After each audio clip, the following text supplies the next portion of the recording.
بسم الله الرحمن الرحيم الحمد لله الثناء لله ثم الصلاة والسلام على رسول الله صلى الله عليه وسلم ninka halkan ka hadlaya waxa weeyaan boqor Cismaan aw Maxamuud oo wada garanaysaan waa boqor buur madoweye oo odayaashii habar jeclo waxa weeyaan horta waxaan dhageysanayay barnaamijkii ilaa shalayto aad halkan ka wadeen haddii aan laba leeyahay dhacdada ceelf weyn iyo dogoble iyo darar weyne waxaan doonayay markaa waxaan islahaa kolley xaaladda tan dee maadaama aad weliba adigu ardaagii hoose ee dhibtaasi kusii dhacday aan anigu ka mid ahaa odaygiinina ka mid ahay waxa weeyaan dadku marka hore xaaladda hadday xaaladii jirto si aan caadifadaysnayn fudayd ku jirin degdeg ku jirin cadhag ku jirin inaad marka hore xoogaal noqoto waxaad doonaysa inaad ka hadasho waxaan aada ula yaabay rag badan oo hadlay fikirkooda iyo say u hadlayeen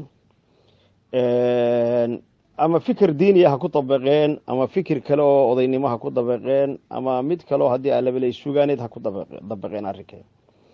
waxaan jeclaan lahaa inaynay intaanay fikirkan golaha soo bandhigin oo fikirkiisa aanu jeedin inuu xoogaal noqdo sida wax loo daweyn karana qabto oo uu sidee loo daweyn karaa wax laga doodo waxaan doonayaa inaan idiin sheego horta anigu xaaladda tan waxaan u arkaa kugu dhimay iyo kaa dhimay marka hore waxaan u arkaa aniga dee ragga reerkan dhibta kusii dhacday waa ardaagayga hoose weeyaan waa baho weeye waxa weeyaan markaa aan sii joogo fikirkaan ka qabaa waxa weeyaan anigu markayga horeba ma jeerteen inay isku dhintaan ama baan nabad kaga soo shaqeeyey waxaan ka soo shaqeeyey niger iyo jad iyo baan ka soo shaqeeyey afrikadaasoo dhan nabadayn baan u tegey daafuur baan u tegey maanta inaan isaaq dhexdiisa colaad kaga ololeeyo waxa weeyaan sumcad iyo wanaag iyo sharaf iyo aakhirada toonna ma wanaagsana waxa weeyaan laakiinse xaaladdu waxay u baahan tahay xaaladu inay xoogaal loo noqdo in waxa weeyaan wixii waliba waxay ku daweysmayaan dhaqan baynu leenahay dhaqanku luuqadu ku wada hadlaa jirta culimadu dhinacay ku wada hadlaa jirta waxaan doonayaa inaan idiin sheego arrinkaas hadduu xagga dhacay xaggeenna websaydada beelaha habar jeclo ama ardaaga kan wax buunbuunin oo colaad oo buunbuunina iyo cabatin iyo hadal midna kagamay hadal waad arki kartaan websaydada waxa weeyaan arrinkani wuxuu u baahnaa si degan in loo tolka u galo laakiin waad arkaysaan websaydada habaryoonis waxay eedeynayaan raggaan waxba ku lahayn xukuumadaan dhibtan waxba kaga jirin oo ilaah ogyahay anigaa laygu eedeynaya oo ninka ugu weyne websaydada ku qorayaan waa aniga wax alla waxaan ka ogahay ma jirto colaad oo aan ka wadaa waan la socdaa arrinka waxaan doonaya horta inaan idiin sheego arrinkani waxyaalaha kan laba reer oo walaalaabay ahayn warbixin kooban aan siiyo laba weligood isku deegaana bay ahaayeen laba weligood waxa weeyaan xataa markay biciidaha kale isku dhacaan reerka bahalayaad iyagu raaci jiro waxay odhan jireen xagga maadaamay faran wada degaan nimankan hala daayo hala dhowro xataa hadday ka gardaran yihiin tolka kale habar jeclada kale meesha taalla taa rag badan oo halka ku jira aqoon buu leeyahay xidhiidh wanaagsan baa jiray arrinkani wuxuu ka bilaabmay markii u horreysayba waxay ka dhacday sanadkii hore ayaa shirkaddan dahabshiil la yidhaahdo iyo telesom laba shirkadood weeye midna waxa weeyaan qolo telesom oo garxajisa madax ka ina maxamediyad iyo qolona dahabshiil oo dee nin habar jeclaa dhulkii aan wada degi jiray aan wada lahayn waxay sameeyeen qoladii habar jeclo dee dahabshiil bay qandaraas ka soo qaateen birihii buuraha laga taagayey ummadda ka dhexeeyey ee weliba beeshani aada isu tirinaysay ayay rasaas kala daalanoyen lagama taagi karo way u diideen isku dhacii u horreeyey halkaasuu ka bilaabmay oo waxa weeyaan dee maxaa haddii aan laba leeyahay ninka habar jeclana loogu diidi karaa deegaanka horta arrinku arrin qadiyad deegaanka dhexdiisa ay wax isku qabteen ba maahayn halkaas cadiyadii horeysa ka bilaabantay markii dambena ceelashii bay sheegashadii ku dareen iyo biyihii inay yidhahdaan kuwii la wada cabayay dhul caws lama kala ceshdo biyihii bay yidhahdeen annagaa leh nimankaa tolka ahi arrinkaana waxa weeyaan in badan annagu waxa weeyaan miisaanka waxaanu saaray xataa dahabshiil inaanu nado waxba ha taagatayna maxamed ha taagnaatay yaan laga taagin biraha dahabshiil tanaasul baa beeshu qaadatay annagaa ku talinay dhiig tol oo daata maadaama aynu xukuumaddii hayno maadaama aynu tada hayno wax badan in la joojiyo dhacdadan u dambeysana waxa weeyaan bilowgeeda dee tolku iyagaa iska lahaa waaba la joogay waa laga garnaqayey guddi baa u fadhiday waa la yimi waa la isu dhaariyey annagu waxaanu go-aansanay in ciidankana la kala diro dhibina aanay ka dhicin meesha waxaan doonayaa in sheego labadan weerare u dambeeyayba waxa way xagga tolkeena kale ayay ka timi iminka waxa weeyaan waxaan arkay culimo wacdigu wax wacdiyeysa waan garan karaynaa islaaxu sharafta iyo qiimuhu leeyahay diintii waan garanaynaa laa khayra fi kathiirin min najwaahum ilaa man amara bisadaqatin aw macruufin aw islaaxin bayna annaas waxa weeyaan in islaaxu salaada waxay kaaga dib dhacday islaaxa jira in islaaxa ka hadlaan waa sax way fiican tahay maaha dagaal in tolka lagu nabad in loo doonaa fiican waxaan aad iyo aad ula yaabay aan uga cudur daaranaya habar jeclo dhaqan aanay lahaan jirin baa beriyahan ku soo baxay markii beesha salomadow iyo dhulbahanta isku dhaceen oo dhulbahante oo dhan oo reer hawd oo dhan ay isugu tageen anigu salaadiintii baan raacay markii aanu isu nimi waxa la yidhi ha la dhex galo salomadow iyo dhulbahante ha loo garnoqo anigu waan diiday kama qayb gelin waxaan looma sinna waa dhaqan waa dabeecad waxa weeyaan habar jeclo iyo dhulbahantaynu wada hadlaynaa mana dhacayso in salomadow iyo ay dhulbahante siman yihiin anigu ilaa min maanta ilaa maalintaa kamaan qayb gelin waxaana ku diiday mowqifkeygaan aaminsanaa salomadow inay dhib gasho maan doonayn waxa weeyaan waxaan doonayay waana ogyihiin waa la weydiin karaa waxaan markii dambena aan ku yidhi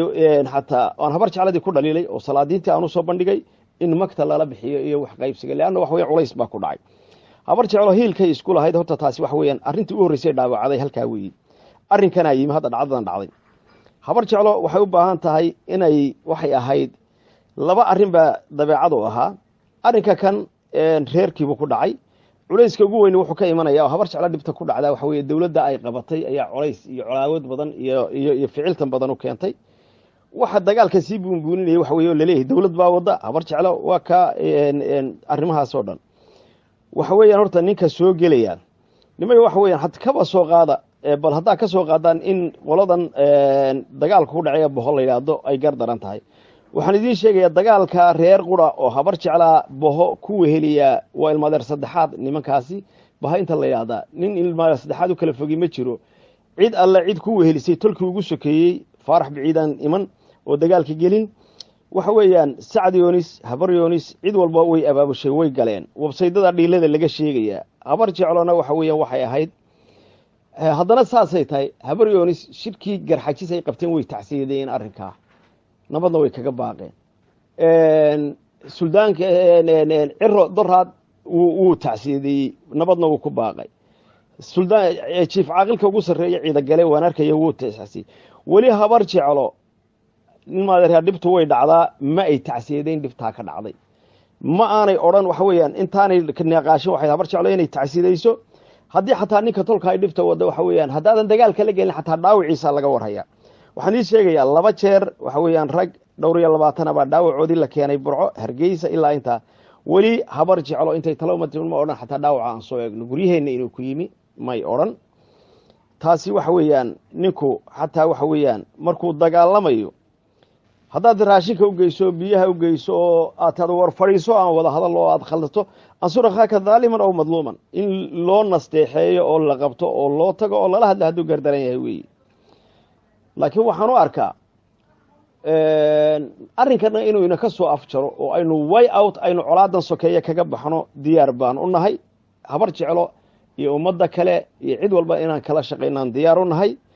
waxa weeyaan raggale markaa yaan waxba arrinkaa lagu darsan yaan tala lagu darsan yaa tacsiil lagu darsan yaan haddii aan laba leeyahay waxaan idiin sheegaynaa hubka meesha la keenayo ee lasoo gurayo annagaa xoogaalka ah maaha kii habar jeclo ciidanka ka dagaalamayana waxa weeyaan dhul fara badan buu ka yimi saydhka kale habar jecladu ma ay gelin waxa fiicnaan lahayd oon anigu ku talin lahaa habar jeclo inay marka hore horta xoogaal u noqoto waxa meesha ka socda reerkani dhaartii buu ku joogaa nabadii buu ku joogaa tolnimadii buu ku joogaa mas-uuliyadda dowladda hayuu ixtiraamaya arab waxay yidhahdaan nin dhintay arab maaha 100 hadday reerka kan ka dhimato maanta waxa weeye nabad baa ka dambaynaysa nabadda reerku inuu qaato weeye war habar jeclo diyaar uma aha inay nabad isugu taliso inay colaad isugu taliso inay wada tashato wax badan baa dhantaalan siyaasadda intaynu meel geyno innagaa ka wada tashan inuu nimbe halku doono ula kaco marka u dambaysa ilaa haddadaa weli habar jeclo intaynay sumayma odhan war siyaasad baa socotay doorashaa wax yari ka hadhay xaggaynuu soconaya inuu taageerana cid ma weydiin afarta inanee wasiirada ahi waxa weeyaan iyo dowladdii iyo madaxweynuhu tolkii tacabka iyo dhibtu ka gaadhay weli intay la tashadeen ma odhan aan dantaa iyo ciddaa dhisano ilaashano habar jeclo waxay miiqaam iyo sharaf ku leedahay inay siyaasadda meel ku wada marto inay hiilka meel ku wada marto gardarrada waxay ahayd haddii reerkani gardaran yahay tolku intuu yimaado inuu gacanta isagu saaro warba noo jooga habar yoonisi annagaa gacan kaga shaqaynayna tolkaya hadduu gardaran yahay habar jeclo wadaadadeeda iyo culimada waxaan u arkaa ragga halka kan ka wacdiyaya diinta dadku uu garanaya inay baraqa jebinayaan inay habar jeclo haddii allaba leeyahay war dee haddii allaba leeyahay nin waxa la yidhi libaax kuula tegay isna kuula teg war ninka qoryaha iyo tignika lagula dagaalamay reerka iyagu tignika may adeegsan oo baabuurtii loo soo saaray waxa weeyaan ninka iyadoo meeshii dagaalka intaa leego ee baaxaddaa la socota aayadaha ka dul akhriyaya le idinkuna ha dagaalamina dee nin tignika ku jeedo ay ku dhacayso inamadiisii curadadiisii guranayso adeer wacdigiisa waxaa lagu arkaya inaad baraq jebinayso inaad haddii allaba leeyahay aada raalli ka tahay ku istareexsan tahay inaad disho laakiin waxaan leeyahay diinta waan diyaar baanu nahay wacdiga tolka diyaar baa loo leeyahay qabashada diyaar bay dadku u yihiin inay tolkood maqlaan oo hadday gardanayn maqleen diyaar bay u yihiin waxaan leeyahay anigu ilmaadeerayaal kuma soconayso tolnimada iyo habar jeclinimada waxaynu isugu nimi halka kan wadaadka halkan soo gela ku jira reernimuu ku jiraa reernimada inaad ka taliso ood aakhiradooda ka taliso oo aada wacdido oo saxdo xaq baad u leedahay waxa weeyaan culimada reeraha kale iyo adigu istoonta idinkoo culimaa gala dee markaa laakiin annaga haddii aad halkan adigu keligaa wacdi la soo fadhiisato aanad reerihii kalena aanay colaadii ay hurinayaan ilmaadeeryaal inuu ku qaboobi mayso inuu ku bogsay mayso waxaan aada iyo aada u ammaanayaa inta fikirka fiican ka dhiibatay inta le arrinkaa wax laga qabto inta le haddii allaba leeyahay nabad had loo diyaar garoobo inta le haddii allaba leeyahay dabcan way dhacaysaa haddii meesha colaadi jirto la kala awood badan yahy o la kala hub badan yahay nabaddu ma soo dhowaanayso dee hubka ninka wuu diyaar garoobaya wuu iibsanaya maaha inuu ku dagaalamo dawadiisa iyo dhaawiciisa iyo kharashkiisa iyo dhibaatadiisaasna waxa weeye ardaha hoose ayay intaasoo dhani ku dhacaysay oo aan tolkiisii aanu ka qaban anigu waxaan leeyahay maanta waxaan idinku soo ururinayaa anugu ka oday ahaan waxaan diyaar u ahay colaadda inaynu iska demino waxaan diyaar u ahay tolku inaynu haddii allaba leeyahay la shaqayno waxaan diyaar u nahay tolka culimada iyo waxgaradka iyo aqoon-yahanka mid walba in la qaato waxaad arki karaysaan haddaad leedihin habar yoonis baan la kulmaynaa waa sax waa fiicanta waa fikir fiican ina soo jeedinayo lahaa aan la kulano shirkiina website habar jeclay leeyihiin haddaad ku aragtaan colaadaa wax buunbuuninaya wax ka xun mooye keenna gaarkaabaad u aragtaan wacdiga aayada ka socda laleeyahay colaada joojiya haddaad aragtaan qoyskii dhibtan ku dhacday ee geeridan u dambeysaa ku dhacday cid cabanayso ama cid maagaysa ama cid baa ka dambeysay le waxa weeyaan waa khaladkii ilmaadeer waad aragtaan annaga madax dhaqameedkii baa lagu eedeynaya websaydadii oo dhan aan waxba ka ogeyn dowladdii baa lagu eedeynayaa waan idinku dhaaranaya dowladdu inay nabad ka go-an tahay inay nagula dagaalantay inay culays nagu saartay in loo fadhiistay oo la qaatay wax walba oo dhulka la dhigay dhaartii iyadoo la dhaartay oo min 25 oda leegshay haddana weerar ka dambeeyey wax la isku aamini karo oo dhaar la garan maayo dhaqankii iyo in lagu wada hadlo culays kan ka badan in la saaray ahayd waxaynu gurmanay daroor oo ay garxaji isku laayay habar jeclo oo colaad ku jirta oo aynu dowladdii hayno oo ay ceebtuna meel ka tagay nusqaantuna ka tagay in la daawado aynu websaydada tan axaadiis yaryar ka akhrino ya dee ma soconayso waxaan leeyahay diintana halkeeda aan la tagno ay wax ka tarayso tolnimadana aan wax ka meesheeda lala tago arrinkana haddii maanta habar jeclo ay wax ku darsan karto ha ku darsato haddii aanay waxba ku darsan karayna waxa weeyaan dee reero kale oo tolka ahoo sidaasoo kale aan waxba loogu darsanin way jireen iyana tol bay ka yihiin tol baa laga ahaanaya dhibina ma jirto aad iyo aad baan idin salaam bismi illahi raxmaan raxiim waxaan doonayay inaan waxaa igu soo celiyey hadalkayga horena wuu dheeraa raalliga ahaada waxaa igu soo celiyey haddii allaba leeyahay hadalkaygii inaan idinku daro lixjeclada nabadda inaga haysa ama naga haysa ama habar jecla naga haysa waan garan karaa ninka habar jecle ama halkan lahaa nabadda ku baaqayey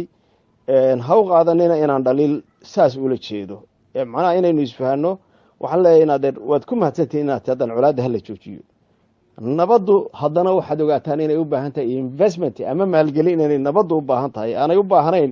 hadal meel website lagaga hadlo waxaa doonaya idin sheego lixjeclada arrinkan iyo nabadda naga haysa waxaan ka shaqaynaya anigu aan halkan markii dhoweyd aan u imi khaatimo nabadeedaan ka shaqaynayay dowladduna ii igmatay waxaan uga hadhay hadda waan ku jiray raggii tegaya saxdheer waan xanuunsaday imaaraadka dhakhtar baanu joogay oo insha allahu tacaala dawa ayaan waa la daweynayey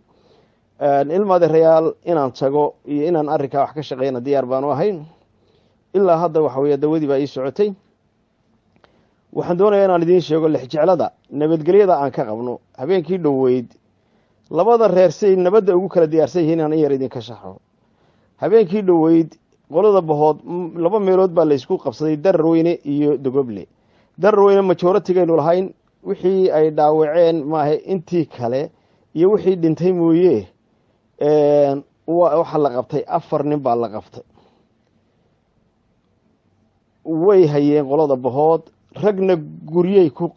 hor joogeen oo ku hayeen magaaladan inaga haysanay maxamuud xaashi wasiirka ay la soo hadlay madaxtooyada oo Abu Dubay ila jooga wuxuu yiri ragga badbaadi boqor oo ka shaqeeya gacantaas ayna ku ceeboobin waxaan idin leeyahay waxay igu qaadatay inamadoodu dhinteen ee dagaalansanaa ee ragga hayay inaan laaluush iyo haddii alla baleeyahay kala fiqin iyo la hadal iyo maslaxaad iyo isaaq maanta inuu iska laayo haddii alla baleeyahay dhaawacay iyo dhiigbaxa ma wanaagsana nabad baa dambeynaysa waa inaan iyo abtigi sii daaya 4tii habeenimo waxa weeyaan aniga iyo Mustafa Umar Yare iyo Ismaan Balbal iyo ragga halkan ku jira maanu seexan 4tii habeenimo ku guuleysanay in ragga xorriyadeedu loo sidaayo ragga guryaha ku jirana aan la taaban dilka kan 7 nin ee dhintay 4 nin waxay ku dhimatay Dogoble 4 nin dagaal wajha oo waji laysu bay ku dhimatay tolkuna isma ugaarsan oo muu gaadhin heer uu dagaal weerar mooyaan maatada iyo urduux la sameeyo waxaad arkaysaan dhaawaca kani 4 nin mooyaane labada kale waa haween maato cid la joogtay baa la rasaasiyey oo la laayay halka raggii dagaalka qoladeenu ku qabatay la sii daayo tolnimadii la xeeriyay 3 nin oo ragga ka mid iyagay dhex joogeen guri bay ku jireen markii ay loo geeli waayeen waxay gaadhay in gurigii lagu gubo ay gubtaan ilmadeerayaal waxay inoo ka baahan tahay nabaddu iyadoo intaas jirto waxaad arkaysaa in cadaawadda iyo dagaalka ku talagalkiisu xaggeena kan aanu ahayn in xaggeena dabiicsanaan ay taalo mas'uuliyadda dawladnimaynu hayno Somaliland oo miisaan badan iyo haddii alla leeyahay kharash badan inuu ku joogto iyo dhiig inuu ku joogto oo habar jeclo reerka maanta ku dhig baxay qarannimadan ay tahay islaamnimada iyo muslimada oo man qatala mu'minan muta'ammidan fajazaahu jahannama diinta aynu garanayno habar jeclo dadka iyaga ugu wadaada badan hadda marka intaas oo dhan inagu xiriirayna horta wax weeye inagu saasaynu ka yeelay dagaalkii maantana iyaguna wax weeye inay gubaan marka waxaad arkaysaan ragga aad doonaysaan aad la hadashaan anigoo kale oo nabadda ku qiimaysan oo waaya araga oo dhib iyo khasaare soo joogay oo haddii aan laba leeyahay rogmadkii dalsoo ina ka yar ee maanta 15 jirka ay qoriga haysta ee faranta iyo dagaalka ku barbaaray ama 20 jirka aan weligii nabad ba arag haddii aan laba leeyahay aabihii ama walaalkiisoo la gubay inta la dilay yimaado naxariista ka tagaysa ka inaynu daweyno oo nabadda fahansiino oo ka shaqeyno oo wax ku bixino xaq baynu leenahay waxaan leeyahay markaa ilmadeerayaal idinkuna nabadda waxa weeyaan inta ka shaqeynaysa ay wax geliso oo aqal geliso oo maanta habar jeclana waxba ma kala laha biciida ma kala laha meel kasta habar jeclo waa isku mid haddii habar jeclo meel colaadu sii socotana waan hubnaa inay wada gaadhayso raggiisii weeye waxay noqonaysaa maanta waxaan ognahay baabuurtoodii inay mari kari weyday Caynaba iyo haddii allaba leeyahay Burco safri kari weyday way dhacaysaa markay taasi timaado way arkayaan nin mid kale waxa ogaataan maanta ceel afweyn 4 koone waxa ka fadhiya oo yimi qoliyo Muuse Ismaaciil gurmadaayo nin habar jeclaay ma yaman anagu kumaanu talin xataa biciida inuu yimaado soo gurmado laana waxaan doonaynaa in la tuso oo la arko in habar jeclo nabadu diyaar ka tahay aan waditaa laakiin doorkiinii kale waad ogtihiin dhibaatada ay leedahay dhaawac yaala waad ogtihiin waxa weeyaan ragga qaarkood dhakhtar dabadeed bay u baahdeen ama u baahan yihiin hawl bay u baahan yihiin waan ku jiraa qalimada la gelayo waxa weeyaan waxaan si gaar ah ugu mahadnaqayaa ninka la yiraahdo Muuse Baaxeer dhakhtarka iyo Dr. Aadan Mire oo dhakhtarka Baaxeer ayaa si heer sare dadka wax badan naga saacida waxaanay qaban karayna gudbiya intay si caawiyaan raggaasina waxa weeyaan runtii aad iyo aad bay u leeyihiin waa ragga runtii maanta aan odhan karo ragga badbaadada dhaawacay raggaa iskale aad iyo aad baa u mahadsantiin madeerayaal haddii aan meela taabtaan oday ahaan wadaadadana yaro taabtane waxaan leeyahay wadaadada dee ninkii haddii aan laba leeyahay xabadi ku socoto haddaad tiraahdo marka u horeysaba ilaahay ka yaab ya marka hore dhex orodaa horta xabadda joojisa oo xabaddaasi ka joogsataa dabadeedna aad wacdidaa laakiin haddaad ninkii gacmaha qabato rasaasta ku socotay ya waxay u arkay si kale u muuqanaysa madeer idinkuna raalli ahaada aad baa u mahadsantihiin wax habar jeclo ma kala leh bari iyo galbeed ma kala leh haddii meel ceebi ka timaadana maanta mas-uuliyadda habar jeclo o dhan ba ina saaran oo waynu ku wada ceebaysannahay hadday guuli kuu timaadana waa guul habar jeclo gaadhay waxaanaan anagu ka shaqaynayna u guntanaynana wadan habar jeclo guud tanna cid habar jecloo cid kalihi ma jirto aad iyo aad baad u mahad ad raalli ka tahay oo ku istareexsan tahay inaad disho laakiin waxaan leeyahay diinta waan diyaar baanu nahay wacdiga tolka diyaar baa loo leeyahay qabashada diyaar bay dadku u yihiin inay tolkoodu maqlaan oo hadday gardanayn maqleen diyaar bay u yihiin waxaan leeyahay anigu ilmaadeerayaal kuma soconayso tolnimada iyo habar jeclinimada waxaynu isugu nimi halka kan wadaadka halkan soo gelay ku jira reernimuu ku jira reernimada inaad ka taliso ood aakhiradooda ka taliso oo aada wacdido oo saxdo xaq baad u leedahay waxa weeyaan culimada reeraha kale iyo adigu isdoonta idinkoo culimaa gala dee markaa laakiin annaga haddii aad halkan adigu keligaa wacdi la soo fadhiisato aanad reerihii kalena aanay colaadii ay horinayaan ilmaadeeryaal inuu ku qaboobi mayso inuu ku bogsay mayso waxaan aad iyo aad u ammaanayaa inta fikirka fiican ka dhiibatay inta le arrinkaa waxa laga qabto inta le haddii aan laba leeyahay nabad hadii loo diyaar garoobo inta le haddii aan laba leeyahay dabcan way dhacaysaa haddii meesha colaadi jirto la kala awood badan yahy o la kala hub badan yahay nabaddu ma soo dhowaanayso dee hubka ninka wuu diyaar garoobaya wuu iibsanaya maaha inuu ku dagaalamo dawadiisa iyo dhaawiciisa iyo kharashkiisa iyo dhibaatadiisaasna waxa weye ardaa hoose ayay intaasoo dhani ku dhacaysay oo aan tolkiisii aanu ka qaban anigu waxaan leeyahay maanta waxaan idinku soo ururinayaa anugu ka oday ahaan waxaan diyaar u ahay colaadda inaynu iska damino waxaan diyaar u ahay tolku inaynu haddii aan laba leeyahay la shaqayno waxaan diyaar u nahay tolka culimada iyo waxgaradka iyo aqoon-yahanka mid walba in la qaato waxaad arki karaysaan haddaad leedihin habar yoonis baan la kulmaynaa waa sax waa fiicanta waa fikir fiican in soo jeedinayo lahaa aan la kulano shirkiina website habar jecel leeyihiin haddaad ku aragtaan colaadaa wax buunbuuninaya wax ka xun mooye keena gaarkaabaad u aragtaan wacdiya aayada ka socday laleeyahay colaada joojiya haddaa aragtaan qoyskii dhibtan ku dhacday ee geeridan u dambeysa ku dhacday cid cabanayso ama cid maagaysa ama cid baa ka dambeysay le waxa weeyaan waa khaladkiin ilmaadeer waad aragtaan annaga madax dhaqameedkii baa lagu eedeynaya websaydadii oo dhan aan waxba ka ogeyn dowladdii baa lagu eedeynayaa waan idinku dhaaranayaa dowladdu inay nabad ka go-an tahay inay nagula dagaalantay inay culays nagu saartay in loo fadhiistay oo la qaatay wax walba oo dhulka la dhigay dhaartii iyadoo la dhaartay oo min 25 oda leegshay haddana weerar ka dambeeyey wax la isku aamini karo oo dhaar la garan maayo dhaqankii iyo in lagu wada hadlo culays kan ka badan in la saaray ahayd waxaynu gurmanay daroor oo ay garxaji isku laayay habar jeclo oo colaad ku jirta oo aynu dowladii hayno oo ceebtuna meel ka tagay nusqaantuna ka tagay in la daawado aynu websaydada tan axaadiis yaryar ka akhrino ya dee ma soconayso waxaan leeyahay diintana halkeeda aan la tagno ay wax ka tarayso tolnimadana aan wax ka meesheeda lala tago arrinkana haddii maanta habar jeclo ay wax ku darsan karto ha ku darsato haddii aanay waxba ku darsan karayna waxa weeyaan dee reero kale oo tolka ahoo sidaasoo kale aan waxba loogu darsanay way jireen iyana tol bay ka yihiin tol baa laga ahaanaya dhibina ma jirto aad iyo aad baan idin salaam bismi illahi raxmaan raxiim waxaan doonayey inaan waxaa igu soo celiyey hadalkayga horena wuu dheeraa raalliga ahaada waxaa igu soo celiyey haddii aan laba leeyahay hadalkaygii inaan idinku daro lixjeclada nabadda inaga haysa ama naga haysa ama habar jecla naga haysa waan garan karaa ninka habar jecle ama halkan lahaa nabadda ku baaqayey ha u qaadanina inaan dhaliil saas ula jeedo macnaha inaynu isfahanno waxaan leeyahay inaad waad ku mahadsantihin inaad haddana colaadda hala joojiyo nabaddu haddana waxaad ogaataan inay u baahan tahay investment ama maalgelin inay nabaddu u baahan tahay aanay u baahan oo garxajisa madax ka ina maxamed yidi qolana dahabshiil oo nin habar jecla dhulkii aan wada degi jiray aan wada lahayn waxay sameeyeen qoladii habar jeclo dee dahabshiil bay qandaraas ka soo qaateen birihii buuraha laga taagayey ummadda ka dhexeeyey ee weliba beeshani aada isu tirinaysay ayay rasaas kala daalanooyeen lagama taagi karo way u diideen isku dhaci u horreeyay halkaasuu ka bilaabmay oo waxa weeyaan dee maxaa haddii aan laba leeyahay ninka habar jecleen loogu diidi karaa deegaanka horta arrinku arrin qadiyad deegaanka dhexdiisa ay wax isku qabteen ba maahayna halkaas cadiyadii horeysa ka bilaabantay markii dambena ceelashii bay sheegashadii ku dareen iyo biyihii inay yidhahdaan kuwii la wada cabayay dhul caws lama kala ceshdo biyihii bay yidhahdeen annagaa leh nimankaa tolka ahi arrinkaana waxa weeyaan in badan annagu waxa weeyaan miisaanka waxaanu saaray xataa dahabshiil inaanu nado waxba ha taagatayna maxamed ha taagnaatay yaan laga taagin biraha dahabshiil tanaasul baa beeshu qaadatay annagaa ku talinay dhiig tol oo daata maadaama aynu xukuumaddii hayno maadaama aynu tada hayno wax badan in la joojiyo dacdadan u dambeysana waxa weeyaan bilowgeeda dee tolku iyagaa iska lahaa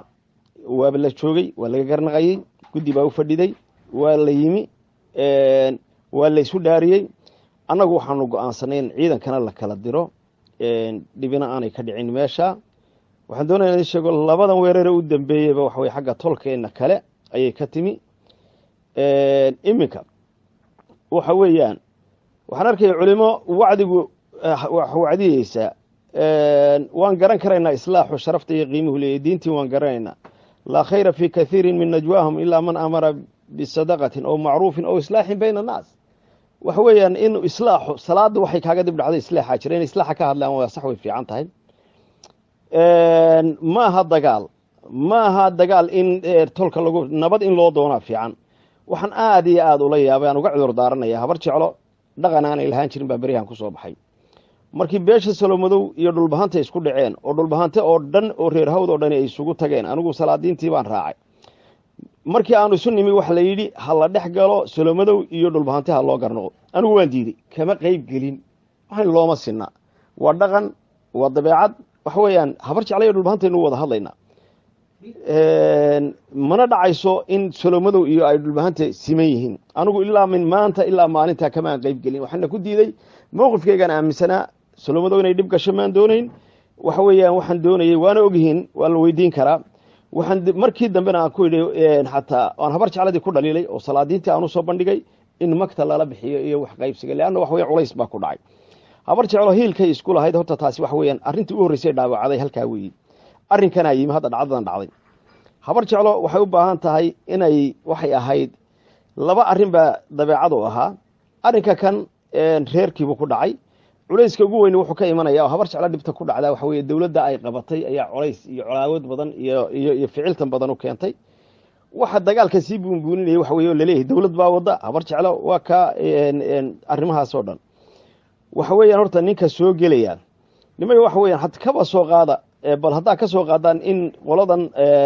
dagaalka ku dhacay boho la yidhaahdo ay gar daran tahay waxaan idiin sheegayaa dagaalka reer qura oo habar jeclaa boho ku weheliyaa waa ilmaadeer saddexaad nimankaasi baha inta la yidhahdaa nin ilmaadeer saddexaad u kala fogi ma jiro cid alle cid ku wehelisay tolkii ugu sokeeyey faarax biciidaan iman oo dagaalka gelin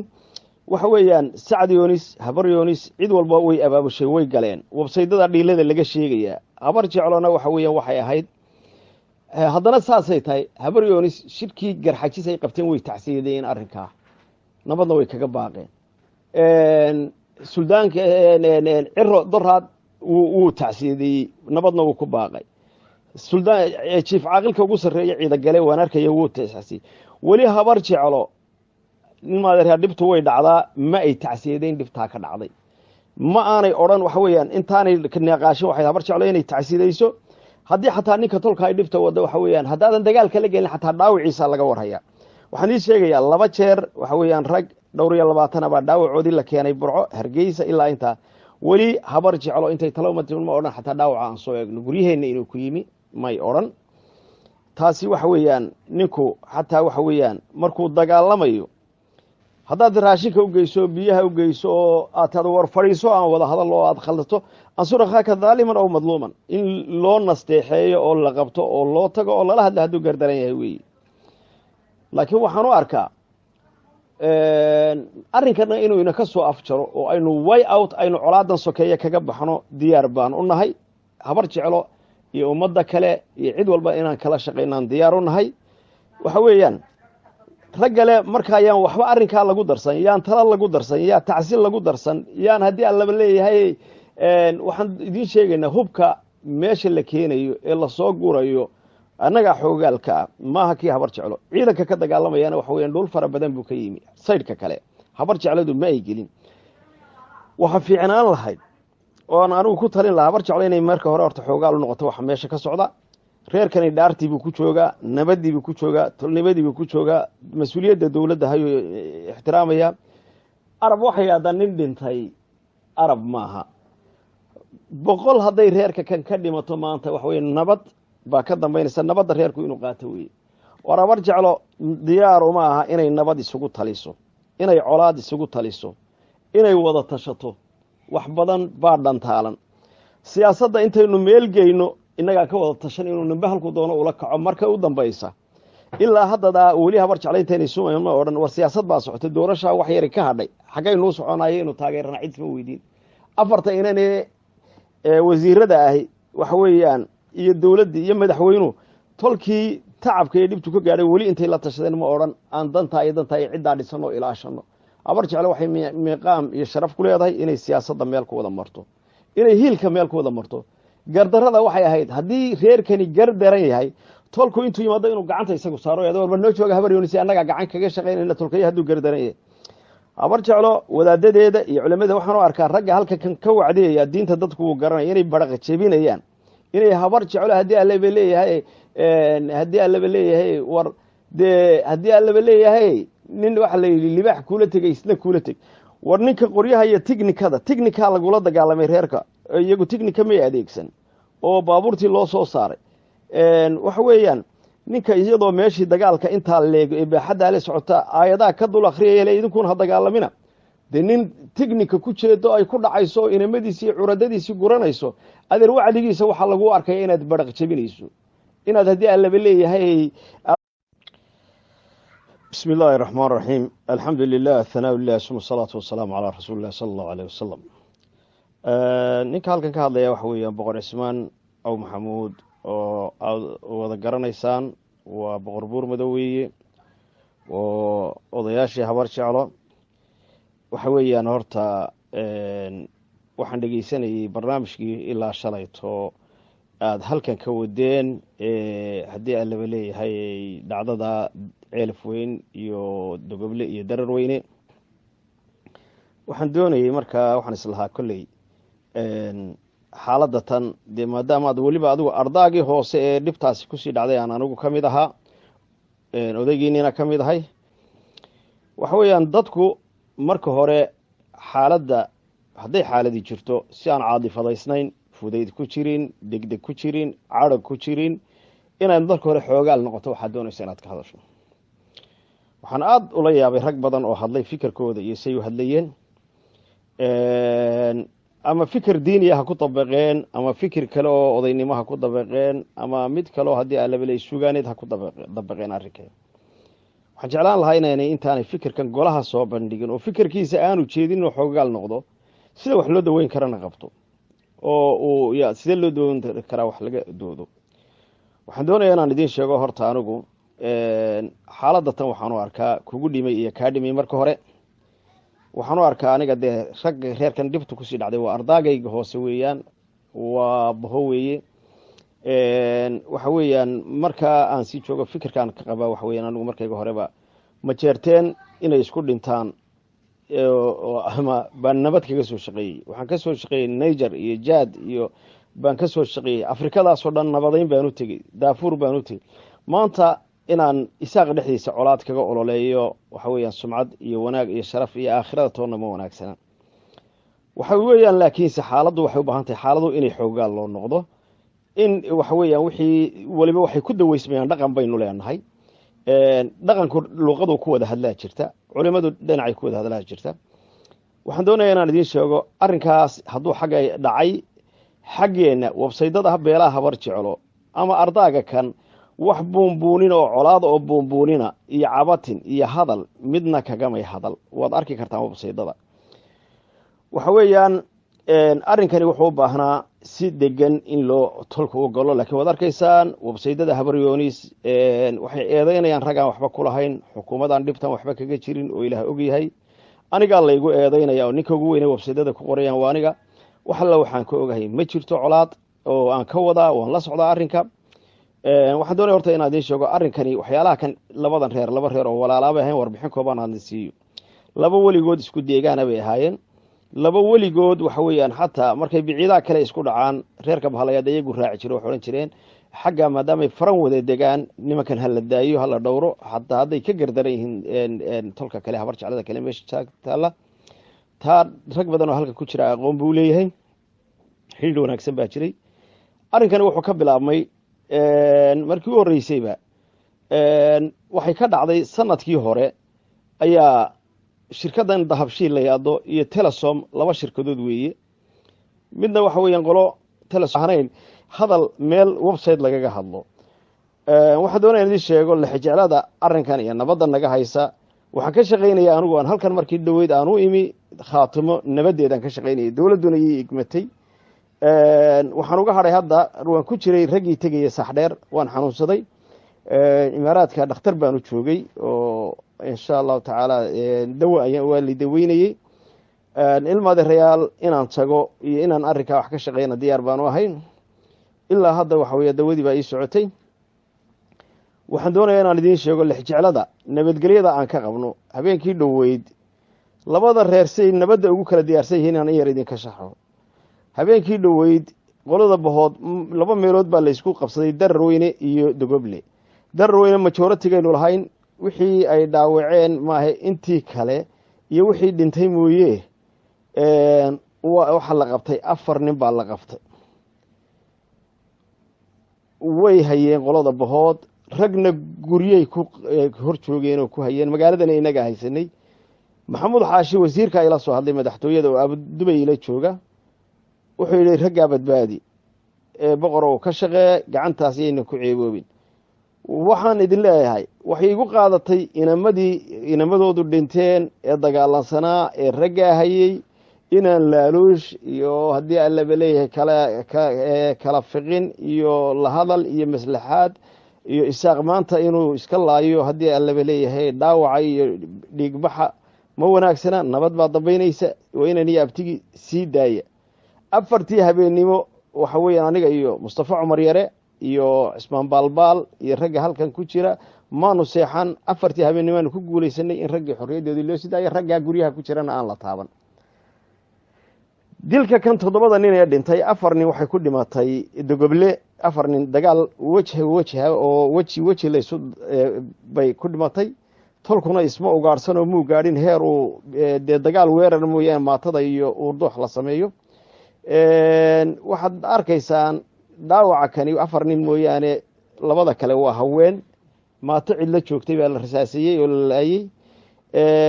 halka raggii dagaalka qoladeenu ku qabatay la sii daayo, tolnimadii la xeeriyey. 3 nin oo raggaa ka midi iyagay dhex joogeen, guri bay ku jireen. markii ay loo geeli waayena waxa weeye waxay gaadhay in gurigii lagu gubo oo ay gubtaan. ilmaadeerayaal waxay inoo ka baahan tahay nabaddu iyadoo intaasi jirto. waxaad arkaysaa in cadaawadda iyo dagaalka ku talagelkiisu xaggeenna kan aanu ahayn, in xaggeenna dabicsanaana ay taallo mas-uuliyadda dowladnimaynu hayno. somalilan oo miisaan badan iyo haddii allaba leeyahay kharash badan ina ku joogta iyo dhiig ina ku joogta oo habar jeclo reerka maanta ku dhiig baxay qarannimadana ay tahay islaamnimada iyo muslimada. oo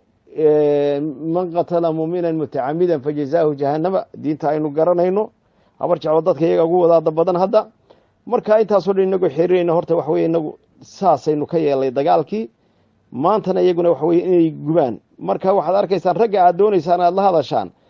anigoo kale oo nabadda ku qiimaysan oo waayo araga oo dhib iyo khasaare soo joogay oo haddii allaba leeyahay rogmadkii dalsooy ina ka yar ee maanta 15 jirka ay qoriga haysta ee faranta iyo dagaalka ku barbaaray ama 20 jirka